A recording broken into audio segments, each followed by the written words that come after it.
ಯೋಗಾಭ್ಯಾಸ ಮನುಷ್ಯನ ಆರೋಗ್ಯ ವೃದ್ಧಿಗೆ ಪೂರಕ ಮಾತ್ರವಲ್ಲ, ಮನಸ್ಸಿನಲ್ಲಿ ಏಕಾಗ್ರತೆ ಉಂಟಾಗಿ ಒತ್ತಡರಹಿತ ಜೀವನ ನಡೆಸಲು ಸಹಕಾರಿಯಾಗಿದೆ ಎಂದು ಪಿಡಿಒ ವಿಎನ್ ಪೂರ್ಣಿಮಾ ಹೇಳಿದರು.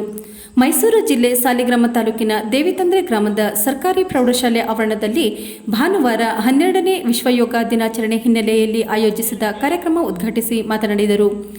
ದೈನಂದಿನ ಜೀವನದಲ್ಲಿ ಉತ್ತಮ ಆಹಾರ ಕ್ರಮ, ನಿಯಮಿತ ಯೋಗಾಭ್ಯಾಸ ಮನುಷ್ಯನ ದೈಹಿಕ ಮತ್ತು ಮಾನಸಿಕ ಸಾಮರ್ಥ್ಯ ಹೆಚ್ಚಿಸಿಕೊಳ್ಳಲು ನೆರವಾಗಲಿದೆ. ಪ್ರತಿಯೊಬ್ಬರೂ ಯೋಗ ಧ್ಯಾನಗಳ ಅಭ್ಯಾಸ ರೂಢಿಸಿಕೊಂಡು ಆರೋಗ್ಯ ಕಾಪಾಡಿಕೊಳ್ಳಬೇಕು ಎಂದರು.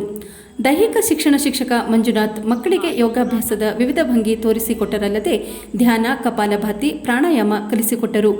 ಯೋಗಾಭ್ಯಾಸದಲ್ಲಿ ಮುಖ್ಯ ಶಿಕ್ಷಕ ಎನ್ಎಸ್ ದೇವರಾಜ್, ಸಹ ಶಿಕ್ಷಕರಾದ ಸತೀಶ್, ಲಕ್ಷ್ಮಣ್, ಖೈರುನಿಸಾ, ಆಶಾ ಮತ್ತು ಅಂಗನವಾಡಿ ಕಾರ್ಯಕರ್ತೆಯರು ಪಾಲ್ಗೊಂಡಿದ್ದರು.